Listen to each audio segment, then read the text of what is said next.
ওই একটা দলই খালি বিরোধিতা করে। চিন্তা করেন কত একটা জটিল জায়গায় তৈরি হয়েছিল। উই আর ভেরি হ্যাপি, আমি খুবই খুশি। আমি একদম প্রাথমিক রিয়াকশনই দিয়েছি। আমি মনে করেছি বরফটা গলতে শুরু করেছে, এটা দরকার ছিল। আমি যে সংস্কার বলছি, বিচার বলছি, যাই বলছি, কেন বলছি? কারণ আমি গণতন্ত্রে যেতে চাই, স্বৈরাচার উৎখাত করতে চাই। স্বৈরাচার উৎখাত হয়েছে, গণতন্ত্র নির্মাণ করতে চাই। আর গণতন্ত্র যদি নির্মাণ করতে চাই, তার একেবারে প্রথম কন্ডিশন একটা কোয়ালিটি, সবার কাছে গ্রহণযোগ্য নির্বাচন অনুষ্ঠান করা। তো সেই নির্বাচন অনুষ্ঠান নিয়ে নিজেদের মতো আলোচনা নাই, সব ব্যাপারে ঐক্যবদ্ধ লাগবে।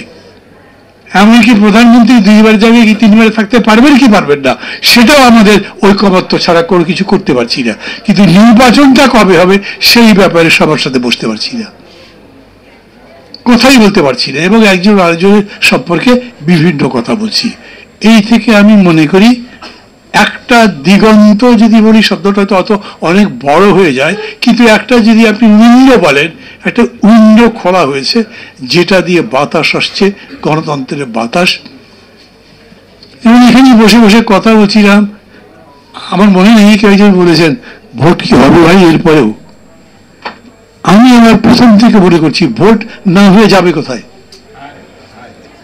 যেমন আমি ধরেন আজ থেকে 5 বছর পরে, মাফ করবেন 5 মাস আগে বক্তৃতায় বলেছিলাম ডক্টর ইউনূস ক্ষমতা নিতে যাবেন না, হি ডাজন্ট টেস্ট দিস। মানে স্বাদ লাগে না খুব, রাজনীতির লোকদের সাথে কথা বলতে ভালো লাগে না, রাজনীতিও পছন্দ করেন না।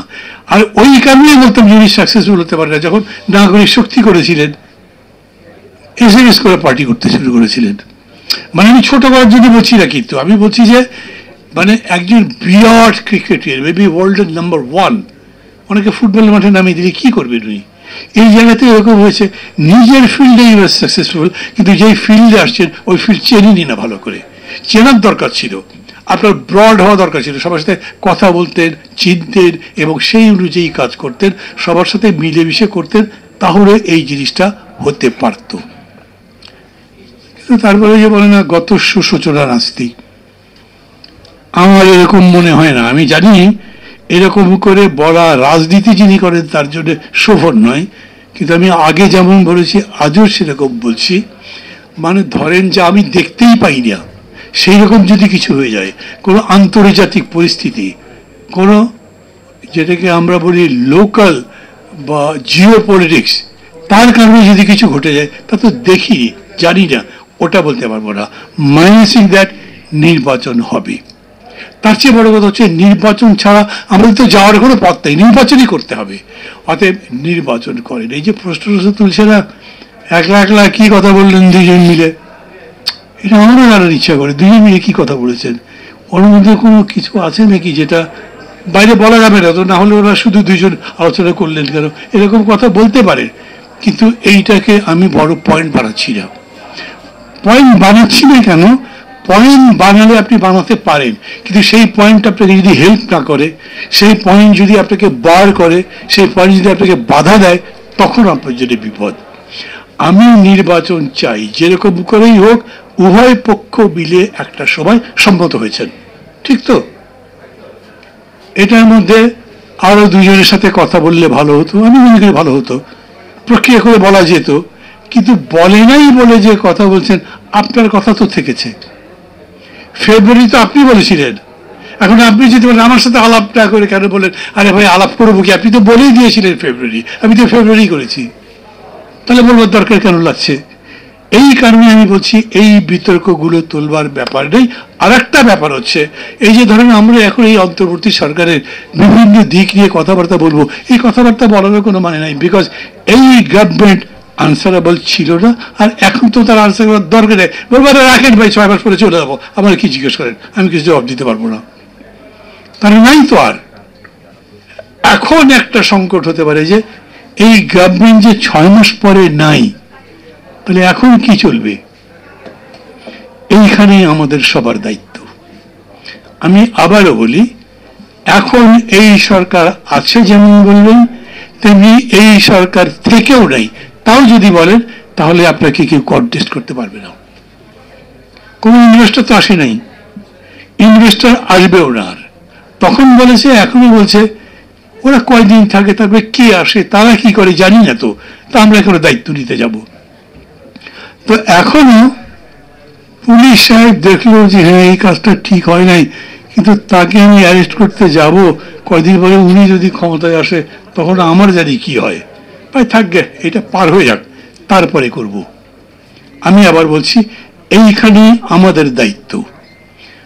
আমি কতখানি আশাবাদী সেই কথা বলবো না, কিন্তু আমি আশাবাদী হতে চাই, কারণ আমার আশাবাদী হওয়ার কোনো বিকল্প নেই।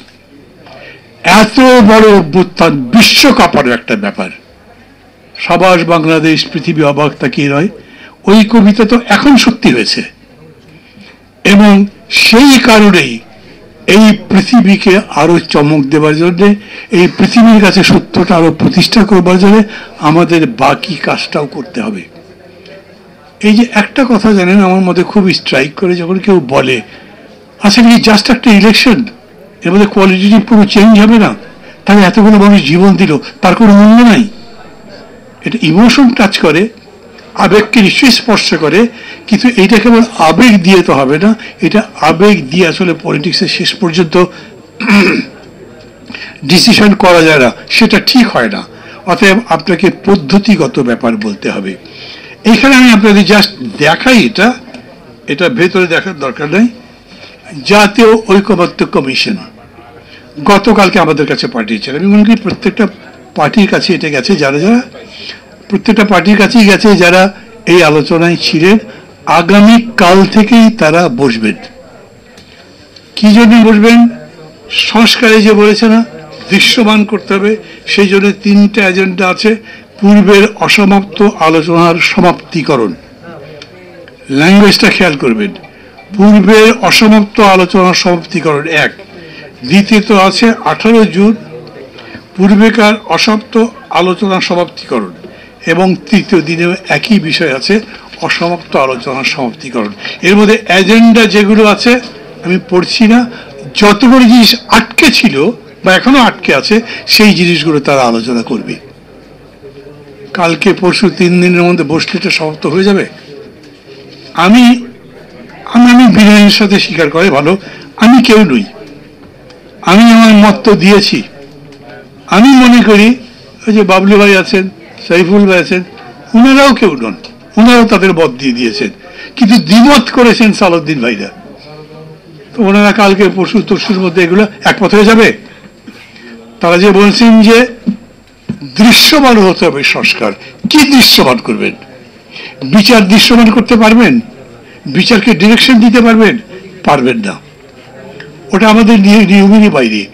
আর জুলাই সনদ সম্পর্কে কথা লম্বা করে লাভ নাই,